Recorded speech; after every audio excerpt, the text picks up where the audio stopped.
സന്തോഷകരവും സമാധാനപരവുമായ ജീവിതം നയിക്കാനുള്ള വഴികളെക്കുറിച്ച് എല്ലാവരും അന്വേഷിക്കാറുണ്ട്. പലരും പല ഉപദേശങ്ങൾ പലർക്കും കൊടുക്കും. ചിലർ അത് സ്വീകരിക്കും, പ്രാവർത്തികമാക്കാൻ ശ്രമിക്കുകയും ചെയ്യും. എന്നാൽ ചിലരാകട്ടെ അത് നിരാകരിക്കുകയും ചെയ്യും. സ്വീകരിക്കുകയോ നിരസിക്കുകയോ എന്തുമാകട്ടെ, ഇക്കിഗൈ എന്ന പുസ്തകത്തിൽ വിവരിച്ചിട്ടുള്ള അനുഭവവും പരിചയവും പഠനവും കൊണ്ട് ഹെക്ടർ ഗാർഷിയ, ഫ്രാൻസിസ്കോ മിറാലസ് എന്നിവർ തയ്യാറാക്കിയ ഇക്കിഗൈ എന്ന പുസ്തകത്തിൽ നിന്ന് എനിക്ക് ലഭിച്ച ചില വസ്തുതകൾ ഞാൻ നിങ്ങളുമായി പങ്കുവയ്ക്കുന്നു. Ikigai the Japanese secret to a long and happy life എന്ന പുസ്തകം നിർബന്ധമായും വായിച്ചിരിക്കേണ്ട പുസ്തകങ്ങളുടെ ലിസ്റ്റിൽ ഉൾപ്പെടുത്തണം. ഇക്കിഗൈ എന്ന ജാപ്പനീസ് വാക്കിൻ്റെ അർത്ഥം ജീവിക്കാനുള്ള കാരണം എന്നാണ്. നിങ്ങളുടെ ആവശ്യങ്ങൾ, അഭിലാഷങ്ങൾ, ആഗ്രഹങ്ങൾ, സംതൃപ്തി എന്നിവ സമ്മേളിക്കുന്ന ഒരു സന്തുലിതാവസ്ഥയെ ഈ പുസ്തകത്തിൽ വിവരിക്കുന്നുണ്ട്. ബ്ലൂ സോണുകൾ, ദീർഘായുസ്, ലോഗോതെറാപ്പി, ഫ്ലേ, യോഗ, തായ്ചി, പ്രതിരോധശേഷി തുടങ്ങിയ ജീവിതകലയുമായി ബന്ധപ്പെട്ട വിഷയങ്ങളിലേക്ക് ഇക്കിഗൈ എന്ന പുസ്തകം നമ്മളെ കൂട്ടിക്കൊണ്ടുപോകുന്നു. ദീർഘായുസ്സും പൂർണ്ണവുമായ ജീവിതം ഒരു പരിധിവരെ നമ്മുടെ നിയന്ത്രണത്തിലാണ്. ഈ പുസ്തകം വായിച്ചിരിക്കണമെന്ന് പറയുന്നതിന് 5 കാരണങ്ങളുണ്ട്. 1. നമ്മുടെ ലക്ഷ്യം കണ്ടെത്താൻ അത് നമ്മളെ സഹായിക്കും. നമുക്ക് പല ലക്ഷ്യങ്ങളുമുണ്ട്. ഒരു വീട് വയ്ക്കുക, ഒരു പുതിയ വാഹനം വാങ്ങുക, പുതിയ ജോലി കണ്ടെത്തുക തുടങ്ങിയവ എന്തുമാകട്ടെ, ഈ ലക്ഷ്യങ്ങളാണ് നമ്മെ മുന്നോട്ട് നയിക്കുന്നത്. പിന്നെയോ നമ്മുടെ ലക്ഷ്യങ്ങൾ നിസ്സാരമെന്ന് തോന്നിയാലും നമ്മുടെ ശാരീരികവും മാനസികവുമായ ആരോഗ്യത്തിൻ്റെ കാര്യത്തിൽ നമ്മുടെ ചെറിയ ലക്ഷ്യങ്ങൾ പോലും ദീർഘകാല ലക്ഷ്യങ്ങൾ പോലെ തന്നെ അത്യന്താപേക്ഷിതമാണ്. നമ്മുടെ ചെറിയ ദൈനംദിന ലക്ഷ്യങ്ങൾ പരിഗണിക്കാൻ നമ്മൾ ഒരു ശ്വാസം എടുത്താൽ ദീർഘവും സന്തുഷ്ടവുമായ ജീവിതം നയിക്കാനുള്ള ആത്യന്തിക ലക്ഷ്യത്തിലേക്ക് നമ്മുടെ ചെറിയ പ്രവർത്തനങ്ങൾ എങ്ങനെ സംഭാവന ചെയ്യുമെന്ന് നമ്മൾ കാണും. 2. ഇത് ആത്മപരിശോധനയെ പ്രോത്സാഹിപ്പിക്കുന്നു. ദൈനംദിന ജീവിതത്തിൽ തിരക്കിനിടയിൽ നമ്മൾ ശരിയായി ജീവിക്കുന്ന നിമിഷം അനുഭവിക്കാൻ പോലും പലപ്പോഴും മറക്കുന്നു. കൂടുതൽ പണം സമ്പാദിക്കുന്നതിനോ ദൈനംദിന ജോലികൾ ചെയ്യുന്നതിനോ ഉള്ള തിടുക്കത്തിൽ ഈ നിമിഷം ആസ്വദിക്കാൻ നമ്മൾ മറക്കുന്നു.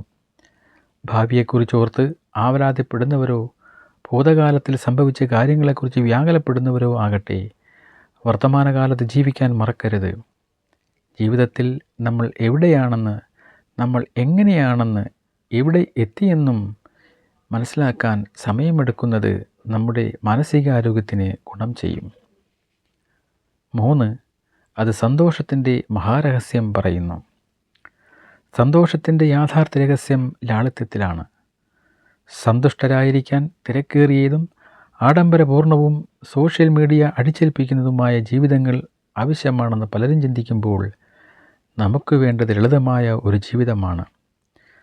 സന്തുഷ്ടവും സമാധാനപരവും ആരോഗ്യപരവും ദീർഘായുസ്സും നയിക്കാൻ നമ്മൾക്ക് ശാന്തമായ ഒരു മാനസികാവസ്ഥയും ഒരുമയുടെ ബോധവും ആവശ്യമാണ്. ഏറ്റവും സാധാരണമായ ദൈനംദിന പ്രവർത്തനങ്ങളിൽ പോലും സന്തോഷം തോന്നുന്നത് എങ്ങനെയാണെന്ന് പഠിച്ചാൽ വാർദ്ധക്യത്തിലും ഊർജവും ആവേശവും നിറഞ്ഞതായിരിക്കും. 4. ഇത് ആരോഗ്യത്തിന് അവബോധജന്യമായ സമീപനം നൽകുന്നു.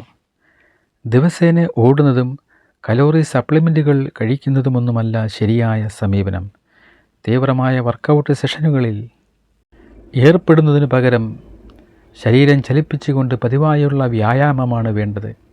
കമ്മ്യൂണിറ്റി വർക്ക്സ്, പൂന്തോട്ട പരിപാലനം, നൃത്തം, ആരോഗ്യകരമായ ഭക്ഷണം എന്നിവ പോലുള്ള പ്രവർത്തനങ്ങളിലൂടെ സജീവമായി തുടരാൻ ശ്രമിക്കണം.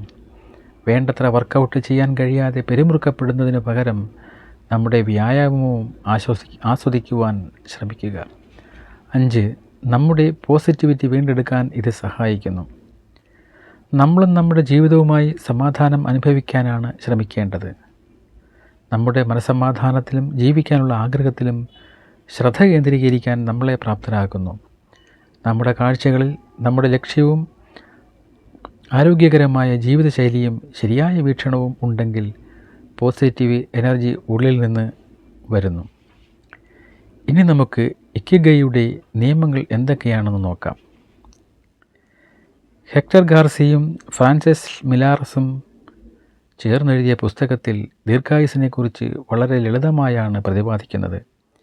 ഇക്കിഗൈ എപ്പോഴും തിരക്കിലായിരിക്കുന്നതിൻ്റെ സന്തോഷം എന്ന് വിവർത്തനം ചെയ്യുന്നു എന്ന് മാത്രമല്ല, ഇതൊരു വ്യക്തിയുടെ ജീവിതത്തിലെ യാഥാർത്ഥ്യ ലക്ഷ്യത്തെ കേന്ദ്രീകരിച്ചാണ് വിവരിക്കുന്നത്.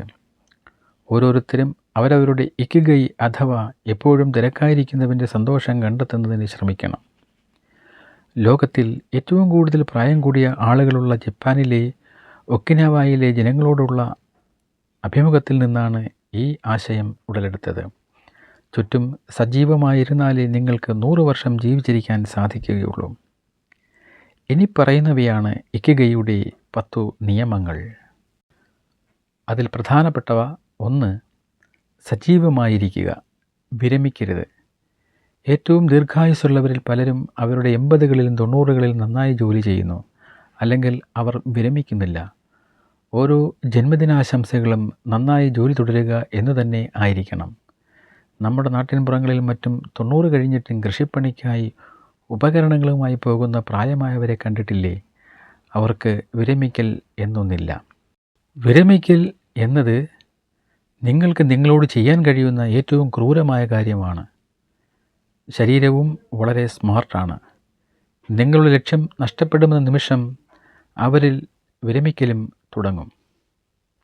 നിങ്ങൾക്ക് പ്രായം കൂടുതലാകുമ്പോൾ തുടരാൻ കഴിയുന്ന ഒരു ഹോബി അല്ലെങ്കിൽ ഒരു സൈഡ് പ്രൊഫഷൻ വികസിപ്പിക്കുക.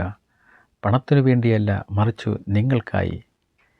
നിങ്ങൾ വിരമിക്കുകയും ടെലിവിഷൻ കാണുന്നത് നിങ്ങളുടെ ജീവിതത്തിലെ ഏറ്റവും പ്രധാനപ്പെട്ട പ്രവർത്തനമായി മാറുകയും ചെയ്താൽ നിങ്ങളുടെ ജീവിതം അവസാനിച്ചതുപോലെയാണ്. 2. പതുക്കെ എടുക്കുക. തിരക്കിൽ ആയിരിക്കുന്നത് ജീവിത നിലവാരത്തിന് വിപരീത അനുപാതത്തിലാണ്. പഴയ പഴഞ്ചൊല്ലുപോലെ പതുക്കെ നടക്കുക, നിങ്ങൾ വളരെ ദൂരം പോകും. പയ്യെ തിന്നാൽ പനയും തിന്നാം എന്ന പഴഞ്ചൊല്ല് ഓർത്തു നോക്കൂ. വളരെ പെട്ടെന്ന് എന്ന ചിന്താഗതി ഉപേക്ഷിക്കുമ്പോൾ ജീവിതവും സമയവും പുതിയ അർത്ഥവും ഉൾക്കൊള്ളുന്നു. നമ്മൾ തിരക്കിലാണെങ്കിൽ നമ്മൾ നിയന്ത്രണത്തിലാണെന്നും സമ്മർദ്ദത്തിലാണെന്നും കാണാം. കാര്യങ്ങൾ മന്ദഗതിയിലാകുന്നതോടെ അതിലൂടെ അർത്ഥമാക്കേണ്ടത് നമ്മുടെ തീരുമാനങ്ങൾ നമ്മൾ കൂടുതൽ ശ്രദ്ധാലുക്കളാണ് എന്നാണ്. കൂടുതൽ നിയന്ത്രണത്തിലാണ് നമ്മൾ ചെയ്യാൻ ആഗ്രഹിക്കുന്ന കാര്യങ്ങൾ ചെയ്യാതിരിക്കും. ജീവിതത്തിലെ എല്ലാ കാര്യങ്ങൾക്കും മുളയ്ക്കാൻ സമയമെടുക്കും. ക്ഷമയോടുകൂടിയിരിക്കുക. ആളുകളോടും സാഹചര്യങ്ങളോടും പെട്ടെന്ന് പ്രതികരിക്കരുത്. ദീർഘനേരം ചിന്തിക്കുക. ഹ്രസ്വകാല വിജയങ്ങൾ ദീർഘകാല പദ്ധതികളെ അപകടത്തിലാക്കിയേക്കാം. ഹ്രസ്വകാല സന്തോഷം നിങ്ങളെ ദീർഘകാല ലക്ഷ്യങ്ങളെ ബാധിക്കാൻ അനുവദിക്കരുത്. 3. വയറു നിറയരുത്. ആവശ്യത്തിന് മാത്രം ഭക്ഷണം, അതാണ് ഇതുകൊണ്ട് അർത്ഥമാക്കുന്നത്. മൂക്കുമുട്ട തിന്നുക എന്നൊരു ചൊല്ലില്ലേ, അത് ദോഷമാണ്. 80% ഭക്ഷണം മാത്രമേ കഴിക്കാവൂ. കൂടുതൽ കാലം ആരോഗ്യത്തോടെ ഇരിക്കുന്നതിന് സ്വയം നിറയ്ക്കുന്നതിന് പകരം വിശപ്പിൻ്റെ ആവശ്യത്തേക്കാൾ അല്പം കുറച്ച് ഭക്ഷണം കഴിക്കണം. 80% ഭക്ഷണം കഴിക്കുന്നത് ഡോക്ടർമാരെ അകറ്റുന്നു എന്നതാണ്. ഹരഹച്ചി ബൺമേനി ഇഷ ഇറാസു എന്ന ജാപ്പനീസ് പഴഞ്ചൊല്ലിൻ്റെ ഏകദേശ അർത്ഥം 80% ഭക്ഷണം എന്ന് പറഞ്ഞാൽ ആമാശയത്തിലെ 10 ഭാഗം നിറയ്ക്കുന്നു എന്നാണ്. നിങ്ങളുടെ കഴിവിനേക്കാൾ അല്പം കുറച്ച് ഭക്ഷണം കഴിക്കുക. പ്രാദേശിക ഉൽപ്പന്നങ്ങൾ കഴിക്കുക.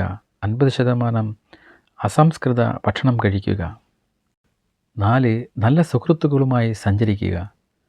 സുഹൃത്തുക്കൾ മികച്ച മരുന്നാണ്. നല്ല നല്ല ആശയങ്ങൾ പങ്കുവയ്ക്കാനും ആശങ്കകൾ പറയാനും നല്ല നല്ല കഥകൾ പങ്കിടാനും ഉപദേശം തേടാനും ആസ്വദിക്കാനും സ്വപ്നം കാണാനും നല്ല സുഹൃത്തുക്കളുമായി സഞ്ചരിക്കുന്നതിനാൽ സാധിക്കുന്നു. ബന്ധുക്കളും സൗഹൃദങ്ങളും ഇല്ലാതെ നമുക്ക് ബന്ധമോ അടുപ്പമോ സ്നേഹമോ അനുഭവിക്കാൻ കഴിയില്ല. മാത്രമല്ല, നമ്മുടെ സന്തോഷങ്ങളും പ്രതീക്ഷകളും പോരാട്ടങ്ങളും ഭയവും പങ്കിടാൻ കഴിയില്ല. നമ്മൾ സ്ക്രീനുകളിൽ, അതായത് മൊബൈൽ, TV എന്നിവയിൽ സമയം കൂടുതൽ ചിലവഴിക്കുന്നതിനേക്കാൾ സുഹൃത്തുക്കളുമായി സമയം ചെലവിട്ടാൽ നമ്മുടെ ആയുസ് ദീർഘമുള്ളതായിരിക്കും. സോഷ്യൽ മീഡിയകളിൽ കണ്ണുനട്ടിരിക്കാതെ പഴയ സുഹൃത്തുക്കളെ കണ്ടെത്തി ആശയങ്ങൾ പങ്കിടുക. നിങ്ങളുടെ സുഹൃത്തുക്കളെ കൂടുതൽ തവണ കണ്ടുമുട്ടുക. ആഘോഷിക്കാനുള്ള വഴികൾ കണ്ടെത്തുക. വിഷയലിപ്തമായ ആളുകളെയും സാഹചര്യങ്ങളെയും ഒഴിവാക്കുക. സൗഹൃദം വളരെ താഴ്ന്നതാണ്. നിങ്ങളുടെ സൗഹൃദങ്ങളെയോ ഒക്കെയോ ഒരിക്കലും അവഗണിക്കരുത്. 5. നിങ്ങളുടെ അടുത്ത ജന്മദിനത്തിനായി രൂപം കൊടുക്കുക. ജന്മദിനം ആഘോഷിക്കുമ്പോൾ അതിനു പിന്നിലെ സത്യം ആയുസ്സിൻ്റെ 1 വർഷം കുറഞ്ഞു എന്നതാണ്. അതേ തുടർന്ന് വിഷാദിക്കാറുണ്ടോ? അങ്ങനെയായാൽ ആയുസ് ഉദ്ദേശിച്ചതിൽ നേരത്തെ അറ്റുപോകും. ഒഴുകിയെത്തുന്ന ജലത്തിന് പുതുമയുണ്ട്. ഒഴുകുകയും നിശ്ചലമാകാതിരിക്കുമ്പോഴുമാണ് ആ പുതുമ നിലനിൽക്കുന്നത്. നമ്മളും അതുപോലെ ജലത്തെപ്പോലെയാകണം. ഒഴുകിക്കൊണ്ടിരിക്കുക, നിശ്ചലമാകാതെ ഇരിക്കുക. അടുത്ത ജന്മദിനത്തിനു വേണ്ടി ഇപ്പോഴേ ആസൂത്രണം ചെയ്യുക. ആസൂത്രണം ചെയ്യുന്നതിലൂടെ മനസ്സിനെ പാകപ്പെടുത്താൻ കഴിയും. അതിലൂടെ കൂടുതൽ ജന്മദിനങ്ങൾ ആഘോഷിക്കാൻ ഒരാളെ പ്രാപ്തമാക്കുന്നു. പതിവായി വ്യായാമം ചെയ്യുക. അത് ഭാരത്തെക്കുറിച്ചല്ല, ഫിറ്റായി ഇരിക്കുന്നതിനെക്കുറിച്ചാണ്. ഫിറ്റായി ഇരിക്കുക എന്നത് ഒരു ലക്ഷ്യത്തേക്കാൾ ഒരു ജീവിത രീതി ആയിരിക്കണം. 6. പുഞ്ചിരി. ആഹ്ലാദകരമായ മനോഭാവം വിശ്രമം മാത്രമല്ല, നല്ല സുഹൃത്തുക്കളെയും ഉണ്ടാക്കുന്നു. ഒരു പുഞ്ചിരി സമ്മാനിക്കുന്ന ഔഷധം ശരീരത്തെയും മനസ്സിനെയും കൂടുതൽ നിർമ്മലമാക്കുന്നു. മനസ്സിൻ്റെ തെളിമയാണ് മുഖത്ത് വീഴുന്ന പുഞ്ചിരി. ഇപ്പോഴുള്ള പദവിയെക്കുറിച്ച് ചിന്തിച്ചു ഗൗരവിച്ച് നടക്കാതെ തനിക്ക് അഭിമുഖമായി വരുന്ന തൻ്റെ കീഴ് ജീവനക്കാരനെയും ഒന്ന് പുഞ്ചിരിച്ചാൽ ഉണ്ടാകുന്ന നിർമ്മലമായ സാഹചര്യം ആയുസ്സിനെ കൂട്ടുന്നതാണ്. സന്തോഷത്തിനുള്ള ഏറ്റവും ശക്തമായ ഉപകരണമാണ് പുഞ്ചിരി. പുഞ്ചിരി നിങ്ങളുടെ സ്വന്തം തലച്ചോറിനെയും നിങ്ങളുടെ ചുറ്റുമുള്ള ആളുകളിലേക്കും സന്തോഷകരമായ സിഗ്നലുകൾ അയക്കുന്നു. നിങ്ങൾ ആരെ കണ്ടാലും പുഞ്ചിരിക്കൂ, അത് ആകർഷണമാണ്. 7. പ്രകൃതിയുമായി ബന്ധപ്പെടുക. ഇക്കാലത്ത് ഭൂരിഭാഗം ആളുകൾ നഗരങ്ങളിലാണ് താമസിക്കുന്നതെങ്കിലും മനുഷ്യർ പ്രകൃതി ലോകത്തിൻ്റെ ഭാഗമാണ്. തങ്ങളുടെ ചോർന്നുപോയിക്കൊണ്ടിരിക്കുന്ന ഊർജം വീണ്ടെടുക്കാൻ പ്രകൃതിയിലേക്ക് ഇറങ്ങിച്ചെല്ലണം. ഷിൻഡിൻ യോക്കു എന്ന ജാപ്പനീസ് വാക്കിൻ്റെ അർത്ഥം ഏറെക്കുറെ വാസ്തവം വനസ്നാനം എന്നാണ്. കാഴ്ച, കേൾവി, രുചി, മണം, സ്പർശം എന്നീ 5 ഇന്ദ്രിയങ്ങൾ ഉപയോഗിച്ച് പ്രകൃതിയുമായി ബന്ധപ്പെടുക എന്നതാണ് ഈ പദം അർത്ഥമാക്കുന്നത്. ശരീരത്തെ പുനരുജ്ജീവിപ്പിക്കാനും മനസ്സിന് ഒരു നിമിഷം സമാധാനം നൽകാനും പ്രകൃതിയുമായി വീണ്ടും ബന്ധപ്പെടാനും നമ്മളെ സഹായിക്കുന്ന ഒരു ശ്രദ്ധാപൂർവമായ പരിശീലനമാണിത്. മാളുകളെയും നഗരജീവിതത്തെക്കാളും പൂന്തോട്ടങ്ങളും പ്രകൃതിയും ഇഷ്ടപ്പെടുന്നു. നിങ്ങളുടെ കുട്ടികളെ പ്രകൃതി വഴിയിലേക്ക് കൊണ്ടുപോവുക. മരത്തിനടിയിലോ നദിക്കരയിലോ കുറച്ച് സമയം ചിലവഴിക്കുക. അത് നിങ്ങളുടെ മനസ്സിൽ ഉണ്ടാക്കുന്ന വ്യത്യാസങ്ങൾ ശ്രദ്ധിക്കുക. 8. നന്ദി പറയുക. ഇന്ന് നാം അനുഭവിക്കുന്ന പ്രകൃതി വിഭവങ്ങൾക്ക് കാരണക്കാർ നമ്മുടെ പൂർവികന്മാരാണെന്ന് അറിയാമല്ലോ.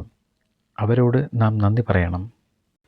കുറച്ചുകൂടി വിശദമായി പറഞ്ഞാൽ, നമ്മുടെ പൂർവികർക്ക് നമ്മൾ ശ്വസിക്കുന്ന വായുവും കഴിക്കുന്ന ഭക്ഷണവും പ്രദാനം ചെയ്യുന്ന പ്രകൃതിയോട്, നമ്മുടെ സുഹൃത്തുക്കളോടും കുടുംബാംഗങ്ങളോടും നമ്മുടെ ദിവസങ്ങളെ പ്രകാശമാനമാക്കുകയും ജീവിതം ഭാഗ്യം നൽകുകയും ചെയ്യുന്ന എല്ലാത്തിനും എല്ലാ ദിവസവും ഒരു നിമിഷം നന്ദി പറഞ്ഞുകൊണ്ട് ചിലവഴിക്കുക. നമ്മുടെ സന്തോഷത്തിൻ്റെ ഭണ്ഡാരം വളരുന്നത് നമുക്ക് കാണാൻ കഴിയും. ആയുസ്സും കൂടും. ആളുകളെയും സാഹചര്യങ്ങളെയും വിജയത്തെയും പരാജയങ്ങളെയും അഭിനന്ദിക്കുക. നിങ്ങളെ രൂപപ്പെടുത്തുന്നതിൽ അവർക്കെല്ലാം പങ്കുണ്ട്. നന്ദി എന്നതായിരിക്കണം ഏറ്റവും കൂടുതൽ സംസാരിക്കുന്ന വാക്ക്. 9. ഈ നിമിഷത്തിൽ ജീവിക്കുക. ഭൂതകാലത്തെക്കുറിച്ച് പശ്ചാത്താപിക്കുന്നവരും ഭാവിയെ ഭയപ്പെടുന്നതും നിർത്തുക. ഇത് നിങ്ങൾക്ക് ആകെയുള്ളത് ഈ നിമിഷമാണ്. അത് പരമാവധി പ്രയോജനപ്പെടുത്തുക. നമ്മൾ ഉണരുന്നത് മുതൽ ഉറങ്ങുന്നത് വരെ നമ്മൾ നമ്മളുമായി ഒരു ആന്തരിക സംഭാഷണം നടത്തിക്കൊണ്ടിരിക്കുകയാണ്. നമ്മുടെ മനസ്സ് ഒരു വേവലാതിയിൽ നിന്ന് മറ്റൊന്നിലേക്ക് കുതിക്കുന്നു. ഓരോ നിമിഷവും നാം ബോധവാനായിരിക്കാൻ ശ്രമിക്കണം. നിങ്ങൾക്കുള്ളത് ഇപ്പോഴത്തെ നിമിഷമാണ്. നിങ്ങളുടെ ജീവിതം ഈ നിമിഷം അല്ലാതെ ഒരു സമയവുമില്ല. അത് ഒരു വസ്തുതയല്ലേ? ഭൂതകാലത്തെ ഓർമ്മപ്പെടുത്തേണ്ടത് പാഠങ്ങൾക്കും സന്തോഷകരമായ ഓർമ്മകൾക്കും വേണ്ടി മാത്രമാണ്. വർത്തമാനകാലം ആസ്വദിച്ചല്ല, നിങ്ങൾ പൂർണ്ണ നിയന്ത്രണമുള്ള ഒരേയൊരു സമയമാണിത്.